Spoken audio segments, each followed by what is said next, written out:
Hi guys and welcome back to the Mighty Blues. My name is of course Cameron. I've woken up the next day and my first thought was it all a dream? Have I just dreamt that Everton went all the way down to the south coast to play Brighton and Hove Albion on a bank holiday Monday, absolutely wipe the floor with them, put five past them, and then come home as if it was just another day at the office? I've never been so quick to check my phone in all of my life. My eyes opened and I went straight to Twitter to make sure that it wasn't a dream and it wasn't just a figment of all of our imaginations. It was real.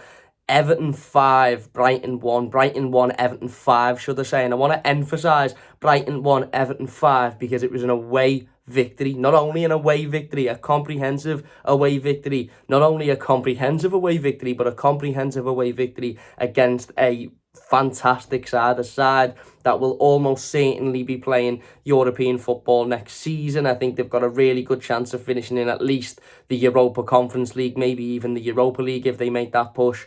And Everton have done something that nobody expected.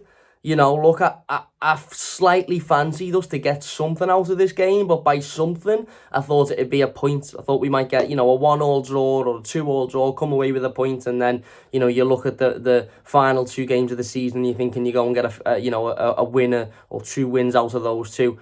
I did not expect us A to win and B to win in that fashion. It was absolutely unbelievable. This is the player ratings. We have done the instant match reaction, of course. We did that last night. If you haven't checked that out, please do so. Apologies that this video is obviously the following day. Last night, I literally finished the video, went and had my tea and just sat basically in shock for the next 3 hours before going to bed at what I'd just witnessed. An absolutely unbelievable performance by every single player yesterday. Everything was fantastic last night, wasn't it? The players to a man were absolutely spot on. The manager got his decisions right, and I've criticised Sean Dyche numerous times over the course of the last few weeks and months about his in-game management, about his substitutions, about his team selection. He got it all spot on yesterday, absolutely spot on. The fans from the first minute to the last minute, you couldn't hear a Brighton fan in the stadium. The Evertonians were unbelievable, travelling 8-9 hours on a coach all the way down the back end of the country on a bank holiday,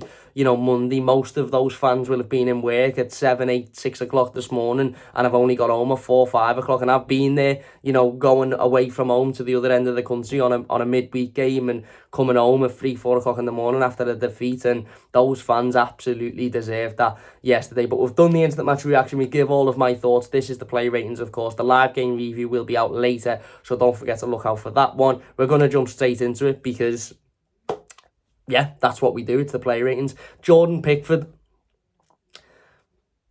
Is there any other score that you could give Jordan other than a 10 out of 10? And I don't say 10 out of 10 lightly. I'm not saying it because, I'm in a great mood or Everton have won an away game or, we've got an important 3 points. And I know there needs to be an element of realism when talking about this game of football. It was a massive shock and it was a great result and it was a great performance, but we're not over the line. It's not done yet. We've still got a couple of really important games to go, and for me, we still need to win one of those 3 games. And it's easy to look at that performance and go, well, we'll comfortably beat Wolves or we'll comfortably beat Bournemouth based off of that, but we haven't seen that performance for about 5-6 years, never mind this season. So there does have to be an element of realism in it, and I want these play ratings to stay realistic. But Jordan Pickford yesterday was a 10 out of 10. He was perfection. A goalkeeper's job ultimately is to keep you in the game, and I seen a tweet at half time, quite a funny one actually, saying drag Jordan Pickford, from an Evertonian, saying drag Jordan Pickford off, he's done nothing in this game. And obviously it was ironic, and because he'd had nothing to do in that first half. Don't think Brighton had a shot on target, but the irony of that is, even in such a dominating first half performance, I knew, and I'm sure you all knew, that there was going to be a period in the game where Brighton had 10, 15, maybe even 20 minutes of pressure at the beginning of that second half that we had to soak up and we had to be able to defend against. Because if Brighton had have scored even one in those opening 10 minutes of that second half, then the pressure is absolutely... It becomes unbearable almost. Their fans get up for it. Their players all of a sudden are on the front foot. And, a 3-0 lead at half-time to 99% of clubs, and clubs in this country would be a certified, you've won the game, don't worry about it. Everton were 1-0 up with 10 minutes to go, and my bottom was still twitching. to say the least. Everton were 3-0 up with 15 minutes to go, and I don't think any of us were convinced that we were winning that game. So had Brighton had scored early in that second half, it would have made that, even worse. And Jordan had nothing to do in the first half and had everything to do in the second half. He makes 3 genuine world-class saves. World-class saves. And I said it yesterday, and I will say it again.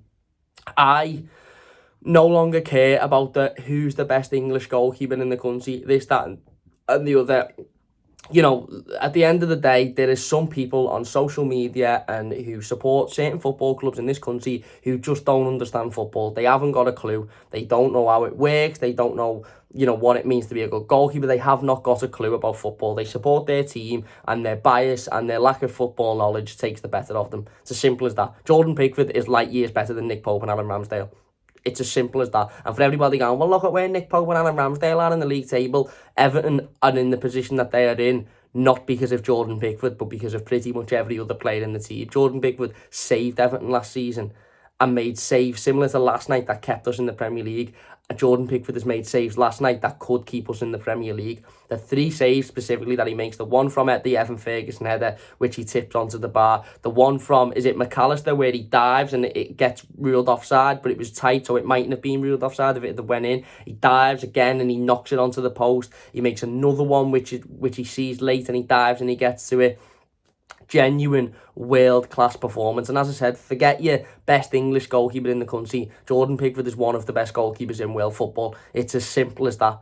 It's as simple as that. He's got his critics, he's got his faults, Jordan, but when it comes to reactions and when it comes to making that, not having time to make that decision and ultimately having to react quickly, Jordan, for me, I firmly don't believe there's many better in the world. I really don't. Okay, there's other parts of his game he can improve, but in terms of those snap saves, he's second to none. And yesterday he made 3 or 4 of them that kept us in that game. If he doesn't make them saves, Brighton get, let's be honest, possibly 2 goals, and then it's 3-2, 20 minutes to go, and, we know what Everton can do in that situation. He was absolutely unbelievable. He done everything he needed to do, and he was a 10 out of 10. He was perfect yesterday, Jordan, and for the second season on the bounce, his ability as a goalkeeper could keep us in the Premier League, but people on social media who haven't got a clue about football say, he's not that good. He's almost single-handedly keeping a side in the Premier League 2 seasons on the bounce with his ability as a goalkeeper. Unbelievable, 10 out of 10. Nathan Patterson at right back. Going to give Nathan a 8 out of 10. Thought it was a really, really solid performance yesterday. Listen, as I've just said, I'm trying to keep everything contextually and put the emotion to one side. If I'd done this video yesterday, it'd have been like, I don't remember if any of you remember the play ratings after the Merseyside derby win at Anfield. I just give everybody a 10 basically and just said, yeah, have it. It would have probably been like that yesterday. I'm trying to keep it a little bit more, as I said, structural. Nathan's getting an 8. I thought it was a really, really solid performance. Thought he had a bit of a rough opening 10-15 minutes dealing with Matoma, and listen, Matoma is one of the best wingers in the country at the moment. He's had a great season for Brighton, and I think Patterson had a little bit of trouble initially dealing with him, but he grew into the game fantastically. He was a perfect example of a player sort of finding his feet in the opening 10 minutes and then just growing and growing and growing to the point where he sort of forced Matoma out of the game completely and then forced Brighton to switch sides and focus on Vitaly Mykolenko. He was brilliant, Nathan Patterson, and look what happens when you actually play a right back at right back. He comes in, really solid performance, battling performance, threw himself in front of everything, worked really hard, and as I said, defensively, I thought after he'd settled into the game, I thought he was really, really, really solid. And his biggest compliment yesterday, Nathan Patterson, is that Brighton completely switched their attack at a period in the game because they were getting no luck from that right-hand side, and he had to deal with, as I said, one of the league's sort of most creative and talented forwards at the moment, and that's massive praise for Matoma, but I feel like it's deserved, and he dealt with him perfectly. So Nathan's getting an 8 out of 10. Into the centre backs then, James Tarkowski, gonna give him a 9 out of 10. I thought he was really, really, really solid. I don't think he was as involved as he has been in recent weeks. Maybe that was because Brighton didn't have an awful lot of opportunities in that first half. Second half, it was a lot of balls into the box, balls out of the box, a lot of sort of last-ditch blocks, and he was involved in all of that, as was the rest of the defence. Everton had 23% possession and scored 5 goals, which just tells you exactly, how that counter-attacking style can be beneficial. And I said it yesterday, I don't care what anybody thinks. I've watched Real Madrid win Champions League playing like that, and Everton were second to none in that system yesterday. I'm not saying Everton are as good as Real Madrid, by the way, but you know what I mean. And yeah, I thought Tarkowski was solid. Thought he battled well, put himself about. Thought he looked so much more confident and secure, and just sort of so much more comfortable with Yerry Mina next to him. And that's not a dig at Michael Keane, but that's not a surprise when you are a centre-half and you know that you can fully trust the centre-half that's, standing next to you, and you can fully believe that that player standing next to you is capable of putting in a top performance and is likely to put in a top performance. It all of a sudden takes the anxiety and the nerves away from your game, because you're looking and you're thinking, well, I trust him. So if something goes beyond me, I trust him to be able to deal with that. And it was clear that James Tarkowski trusted trusted Yerry Mina yesterday, and rightly so, because Yerry was absolutely outstanding. But again, I thought he was really solid, battling performance, got everything out he needed to, worked hard. Thought he was really, really solid, Tarkowski, yesterday. On to Yerry Mina then. Yerry's getting a 10 out of 10. Listen, I don't want to sit here, and I don't think any of us should sit here and say, look, we told you so, Sean Dyche, this, that and the other, we told you, because there's obvious reasons as to why Sean Dyche is decided to leave Yerry Mina out in recent weeks. And I do think it goes deeper than his relationship with Michael Keane. Don't get me wrong, I think his relationship with Michael Keane has been prioritised in regards to team selection recently. But I do think the Yerry Mina situation goes a bit deeper, probably because of his contract, probably because of his injury situation, this, that and the other. But the reality is that was a fair conversation when Dyche first come in, and it was January, and we had loads of games to play, and we had loads of opportunities to get out of this position. Now, it's not a fair conversation. Yerry Mina showed yesterday that he is Everton's best centre-half. And the reality of the situation is, whether he leaves in the summer, whether he picks up an injury in the next 3 games, whilst Yerry Mina is fit, Yerry Mina has to start. He was colossal yesterday. Everything that come into him, he got out. He was winding players up as he usually does. He's nasty. He gets in people's faces. There was one where, can't remember whether it was McAllister or Solly March or somebody, hit a shot, a curling shot, and it was going right into the corner of the goal. Jordan might have saved it, but it was on target, and Yerry Mina just stand firm, and it just hit him in the face. And it wasn't like he went down holding his head. It just hit him, and he just moved on with the game.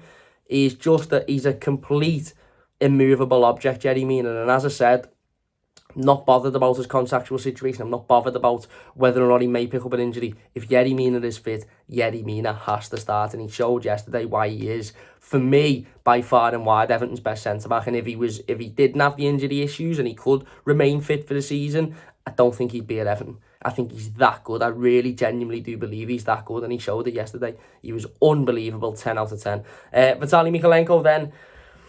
I'm going to give Vitaly a 7. I think he was okay. Listen, I thought he struggled in that second half when Brighton had, the possession, and when Brighton were getting forward and had their period of 15-20 minutes of breaking and putting pressure on us, etc, etc. I thought he struggled to manage that. Again, he managed it relatively well, and he made a couple of last-ditch sort of attempts to win the ball back, and he regained possession last-ditch a couple of times, and he done that well. And don't get me wrong, he wasn't awful, and I'm not just picking on him for the sake of it. I just think he looked less confident than what Nathan Patterson did in the same situation. But he was okay. I've got no criticism of him. He worked hard. He battled well. He's all heart, Vitaly Mykolenko. At the very bare minimum, you'll get 110% from him. He's absolutely all heart. And again, yesterday, I thought he showed that. And whilst he had a bit of a troubling period in that second half, I thought he dealt with it well, and he overcome it well. And it was always going to be difficult, regardless if he was at left back. It was always going to be difficult, because that 15 minutes where Brighton had that ball at the beginning of the second half was always going to be tough. So I do feel for him a little bit, but he dealt with it. He dealt with it okay. Into the midfield then, James Garner. I'm going to give James Garner a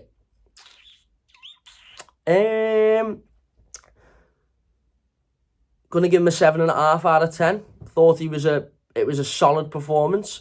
Thought he worked really, really hard. He was unlucky to not get a goal at the end of the first half, of course, with that curling effort that could have easily rustled the back of the net. And you know, obviously, there'd been a different circumstance for Everton going in 4-0 up at half-time, which would have been baffling. But no, I thought, as I said, I thought he worked hard, he battled. You know, I thought he put himself about. I thought he was constant in the game, constant threat, constantly trying to win the ball back, constantly trying to win possession. And, you know, although we didn't have possession an awful lot when we did, he seemed to be a focal point of that. You know, and breaking play up and defending. He got back and he defended really, really well. Yeah, I think there's more to come from James Garner, but I think what we've seen recently is very, very positive signs, and I thought it was a very, very strong performance by him.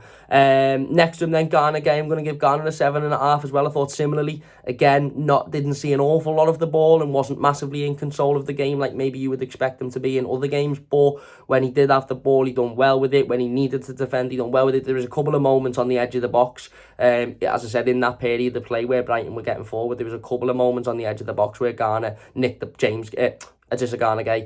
ball off Brighton players and brought us out and drove with it and was just really, really strong and really positive in his play. So yeah, again, wasn't massively involved, but when he was, he was needed, and again, I thought he was outstanding, absolutely outstanding. Abdoulaye Doucouré, I'm going to give Abdoulaye Doucouré a 10 as well. Yeah, I just don't think there's much more Abdoulaye Doucouré could have done. He scored 2 goals in 20-odd minutes, and his second goal is an absolute worldie.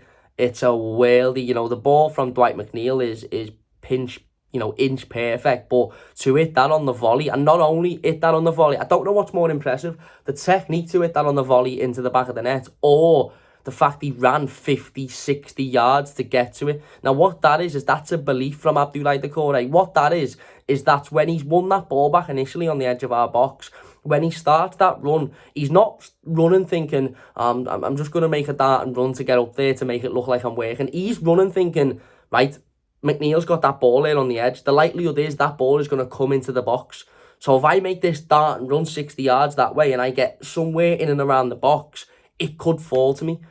And that's what we need more of. We need more of that agency from the midfield in the counter. You know, far too often have Everton countered this season and it's just been McNeil on his own or Gray on his own or Iwobi on his own, and there's been nobody there in the middle. And okay, Dominic Calvert-Lewin has beaten out the team because of injuries, and maybe with him in there that would have been different, but far too often the midfield, be it Onana, be it Doucouré, be it Garner, I've sort of watched those attacks and just watched from afar. That can't happen anymore. You need to make those bursting runs. And as I said, Dukes makes a 50, 60-yard run brilliantly, gets on the end of it. Fantastic volley. Technique is brilliant. He'd obviously scored the first one, which was a fantastic goal as well. And yeah, I think his work rate, his desire, his commitment, and he found the shooting boots yesterday. He could have had a hat-trick if, you know, one of Iwobi's passes is a little bit better, but yeah, thought he was phenomenal yesterday, absolutely phenomenal, and he deserves all the praise. On to Alex Iwobi, then I'm going to give him an 8 as well. I thought it was a really solid performance by Alex Iwobi. Obviously, he got the assist for Dominic Calvert, the pre-assist for the Doucouré goal, the first goal, obviously with a good ball into Dominic Calvert-Lewin. I thought he was lively. I thought his passing was much better than what it has been in recent weeks. I thought his final ball was much better than what it has been in weeks. His decision-making was much better than what it has been in weeks. Sorry, I've just got the hiccups. Yeah, I thought it was a really, really solid performance by Alex Iwobi yesterday. Worked hard, battled, put himself about, and when he had the ball, more crucially because he's had a strange season, Alex Iwobi. I think he's had a mixed season. There's been times when he's looked really good and there's been times when he's looked really poor. But he's always worked hard, but what he's lacked is that quality in the final third. What he's lacked is that ability in the final third. What he's lacked is that final product, and he showed that yesterday. He had that final product. His final ball was really good. His movement was really good. Thought he put in a really, really solid performance, so he's getting an 8. Dwight McNeil on the other side, 10 out of 10. Listen, Jordan Pickford, Yerry Mina, Abdoulaye Doucouré, all within for shouts for man of the match. And if anybody believes that any of those players are man of the match, I can't argue against you. Dwight McNeil, for me, outstanding. Outstanding. I mean, if you look at his stats from yesterday, 100% of take-ons completed, 2 goals, 1 phantom assist, which was the own goal, 1 actual assist, which was, of course, Tokore's second goal. Whole load of other stats, interceptions, passing accuracy, this, that, and the other. It very much, and you know, nothing is ever perfect, of course, but it very much was a perfect performance by Dwight McNeil yesterday. I love this kid. Said it in the instant match reaction. I'll say it again. I love this kid. I said at the start of the season, this kid's got something special about him. You have to be patient. He hasn't got all of the pace in the world. He hasn't got all of the skill in the world, but he's got something about him. And what he's been able to do since Sean Dyche has come into the football club, and I do think Sean Dyche deserves credit for this, is he has applied himself like we've not seen before, to the point where even if Dwight McNeil hasn't scored or assisted in a game, there hasn't been a game under Sean Dyche where you've watched Dwight McNeil and you've gone, he was lazy today, he didn't care, he didn't work hard, he battled. Every game, even the ones we've lost, even the games that we've been terrible in, even the instant match reactions where I've come and sat here and said, we're gone, we're done, it's awful, everyone was crap. I've always persisted, and I think everybody's always persisted, that Dwight McNeil has worked hard. You know, people have questioned his final ball, people have questioned his ability as a footballer, but nobody's questioned his work rate since Sean Dyche has come into the football club. But what we're seeing now is the signs of actually a really good footballer as well. Not only was his cross to Abdoulaye Doucouré absolutely perfection, but his first goal, the phantom assist, which was a good bit of play, you know, again, rather unfortunate to not get, you know, some credit out of that. But the first goal, the composure that takes when you're 3-0 up and you've been under the cosh for 15 minutes and a fourth goal would really settle it. The composure it takes to not hit that. Dwight McNeil 3 months ago, hit that shot, it'd probably been blocked by Dunk flying in, or the goalkeeper would have saved it. But he doesn't. He watches Dunk fly in, he watches the goalkeeper, and he just goes, see you later, and he does the old Ross Barkley celebrating before you've scored. I've just watched an Everton player walk the ball into the back of the net to make it a 4-0 lead for Everton away from home. What is going on? And that shows the confidence, that shows the composure, and that shows that Dwight McNeil at the moment is playing with a smile on his face, and he's playing with confidence. And I love the kid. I don't care what anybody says, I love the kid. His next goal is proper Jeff Hurst, isn't it? They think it's all over. It is now. You know, not only is it an astonishing ball by Amadou Onana, which we'll talk about in a moment, but, you know, you're sort of thinking, take it to the corner, don't do anything stupid, and Dwight McNeil just goes, mad aren't you, lad? I'm blasting this in the top corner. Blasted in the top corner. He was phenomenal yesterday. He was an absolute 10 out of 10, not just for the goals and the assists, but everything yesterday. His work rate, even in that period that we were under the cosh, defensively, he was getting back, he was winning the ball back. He's been phenomenal recently, absolutely phenomenal, and yeah, I've criticised him, don't get me wrong, I'm not saying I've always backed him, I've criticised him this season, but I believed when we signed him that he had something, and if we could get it out of him, then he could be a really important player. And he's had 10 goal contributions this season, which is significantly more than anybody else, and he deserves the credit for that. He was fantastic yesterday. And then Dominic Calvert-Lewin, I'm going to give Dom a 9 as well. Listen, you know, he didn't get a goal, of course. He got the assist for the Doucouré's first goal. The turn, by the way, on the assist is unbelievable. The turn on the assist is unbelievable. That little sort of half Cruyff turn that he does, it's beating every defender. It's beating every defender. If we play against the High Line again this season and Dom can do that turn, it's absolute, it's curtains for whoever he's doing it against, because he's phenomenal. But I said it yesterday on Twitter and I'll say it again now. We are 100 times the team when Dominic Calvert-Lewin is in there than when he isn't in there. It's as simple as that. We are so much better with Dom than we are without Dom, and that was evident yesterday. His physicality, his movement, his ability on the ball, his work rate, his pace, that turn, that quality he has, he is fantastic. And if he can stay fit for the next 3 games, then I don't really think Everton will have much trouble staying up. But that's how highly I rate Dominic Calvert-Lewin. He is unbelievable. He is unbelievable. I thought he was fantastic yesterday, and I think he deserves all the credit in the world. He'll go under the radar because he didn't score, and he maybe didn't, you know, we won 5-0 and our striker didn't score, 5-1, sorry, and our striker didn't score. But his performance was fabulous yesterday, absolutely fabulous, and he deserves all the credit for that. Onto the bench then, Neil Maupay, give him a 6, come on, ran round, you know, didn't really have much to do, but yeah, ran round. And Onana, going to give Onana an 8 as well, you know, come on. and he didn't have a lot of time to do much, but he played one of the best passes I've seen all season, not just from an Everton player, but from anybody. A world-class pass into Dwight McNeil for the final goal, and yeah, he deserves a lot of credit for that. He's going to have a difficulty getting back in this team, I think, because of how good James Garner has been, but you know, everybody's got their part to play, and we've got 3 big games coming up, and I'm sure Amadou will have an opportunity to shine in one of those 3 games, if not more. So, yeah, look, a massive win, a massive performance. We take it now and we roll with it, and hopefully we can get something out of Manchester City. If not, I think 3 more points will keep us up. I said it last week when we done the prediction video. I think 3 more points will keep us up, and if we play like that against Wolves, I don't think we'll have much of a problem. But, as I said at the start of the video, let's not make that an anomaly. You know, look, we're not going to go and beat Wolves 5-1 away either, but let's make that type of performance. Let's make that clinicalness, you know, in the counter. Let's make that defensive strength. Let's make all of that, you know, a frequent in the next 3 games. And yeah, some performance. We'll be back later with the live game review, so don't forget to look out for that one. Big thank you all for watching. If you've enjoyed it, please leave a like, subscribe if you're new, and we'll see you later. Up the toffees.